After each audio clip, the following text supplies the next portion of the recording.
What's going on, YouTube? We're live here in Lexington, North Carolina at Forest Hill Memorial Cemetery. We're going to come up on a story here, and you're going to hear the last name, and you're going to like, I know that last name from somewhere. And you're going to remember it after we tell you. We're doing the story of 6-year-old Sherri Joanne Harrison. And if Harrison rings a bell, it is because if you watch the popular TV show Pawn Stars out of Las Vegas, that's where you hear the last name, Harrison. Sherri was the daughter of Richard Old Man Harrison, the owner of the jewelry shop, pawn shop. And things don't always what they seem as on TV. As you see on TV, the old man had a great relationship with his son Rick, with Hoss, his grandson, with Chumley. But there's one person you never hear about, and that is 6-year-old Sherri. She's never brung up on the show. She's never brung up anywhere. She's buried here in North Carolina, while her daddy is buried in Las Vegas. I think it's a sad story, and Miss Janet's going to tell you about Miss Sherri, her life, and what led her here to this cemetery. Miss Janet. Hi guys, as you stated, we are here at the Forest Hill Memorial Park in Lexington, North Carolina. We came across this story, I don't know, kind of accidentally, I think. We were researching some other stories, and this one just happened to pop up, as sometimes stories do. And we came across the fact that Pawn Stars, there was a family member that was not ever mentioned on the show that we can find, and we researched it a little bit and found that she was close by on one of our trips, so we decided we were going to stop by the cemetery. And as Jason has already mentioned, her name is Sherri Joanne Harrison, and Sherri was born December 10th, 1960.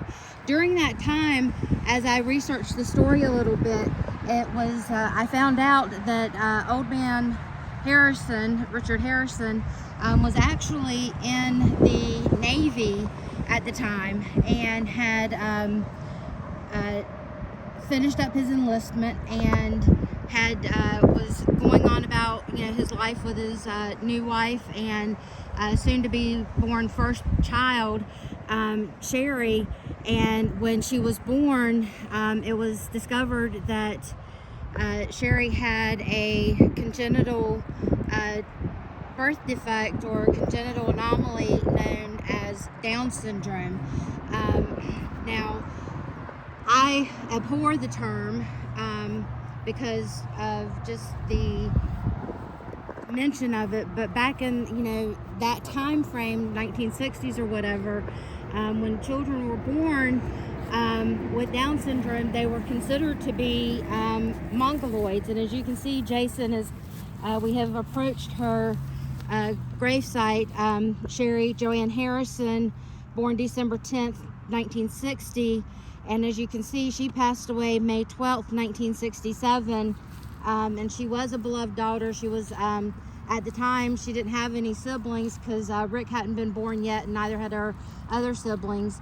But after she was born, and it was discovered that she had Down syndrome, Richard Old Man Harrison, I loathe that term, old man, but that's what they called him, so that's what I'll refer to him as. He didn't seem to mind, so I guess I shouldn't either.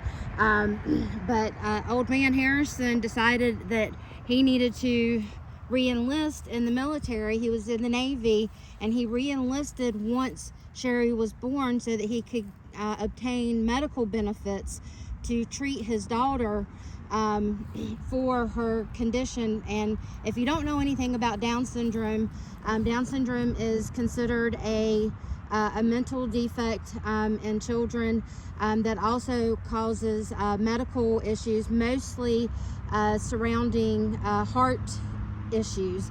And while we don't know exactly what caused the death of Sherri at such a young age, one can assume that it had to have been one of those major conditions, and I'm assuming that it was something to do with her heart.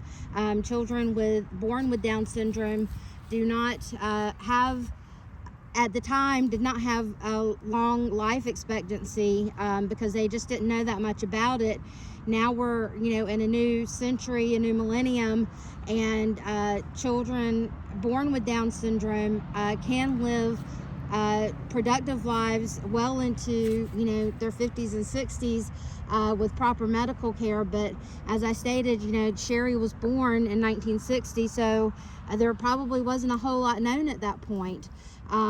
So he did the best he could for his daughter by re-enlisting in the military, and I can't imagine what it must have been like back in 1960 to have, and they don't have the medical testing prior to the prenatal testing that we have now, where you can know beforehand if your child is born with Down syndrome or has trisomy 21 or has any other congenital defects. And so they were expecting a perfectly healthy daughter, and what they got was a beautiful daughter who just happened to have something that was considered to be wrong with her.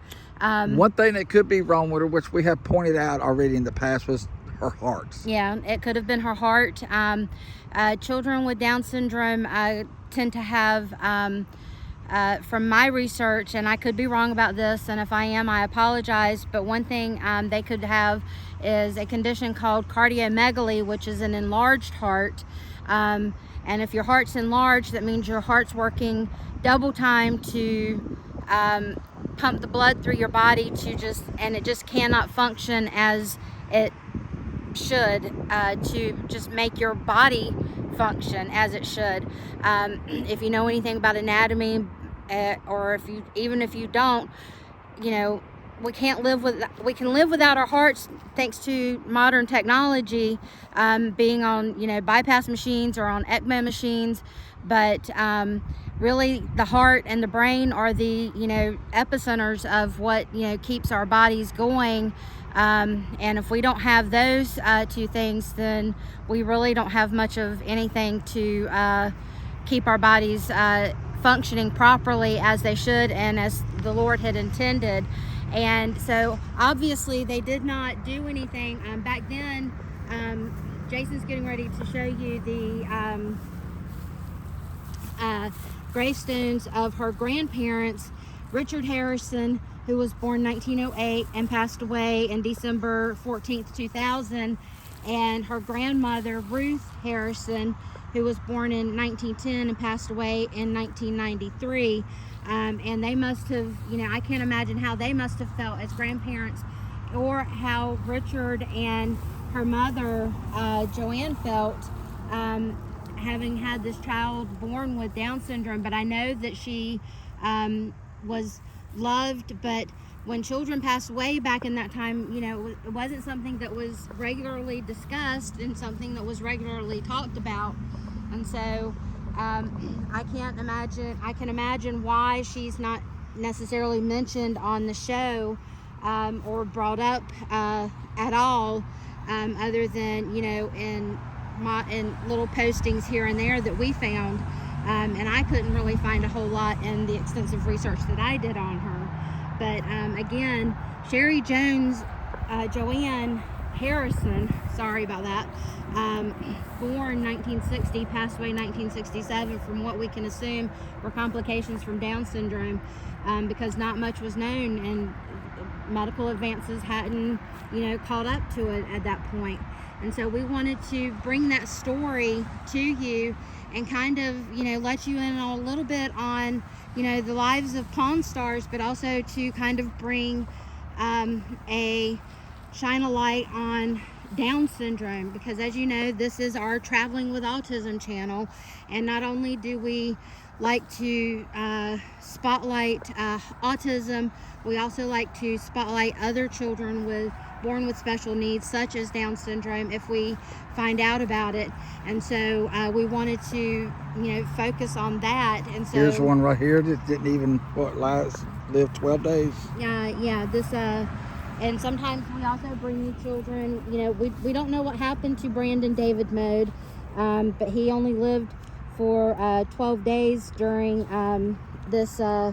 during his short life. But I'm sure he was loved as well as Sherri was loved by her parents, I'm sure. And they went on to have what seems to be a seemingly happy and healthy life, but I'm sure that is something that they continue to deal with. I can't imagine as a parent, and I'm sure Jason can concur and agree with me that losing a child at such a young age, or losing a child at all, is something that would be devastating. But if you know of children with Down syndrome, if you've ever met one, they are the sweetest. They can be the sweetest and the most loving children, because they don't know any different. They don't know how to be any different. And that's the same way with children who are autistic, or even other special needs children. Most of them, really don't know how to be anything other than the sweet, innocent children that they are.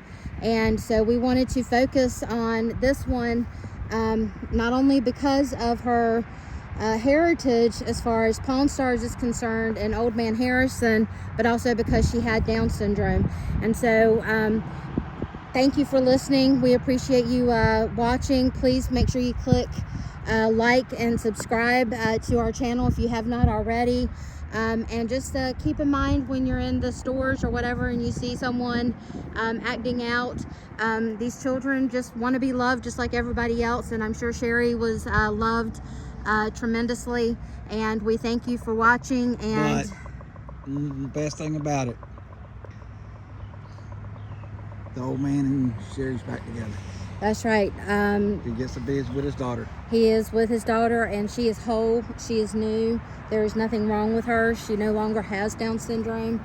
She has been given a new body in Christ, and we are happy about that. So again, thank you for watching, and we will see you next time.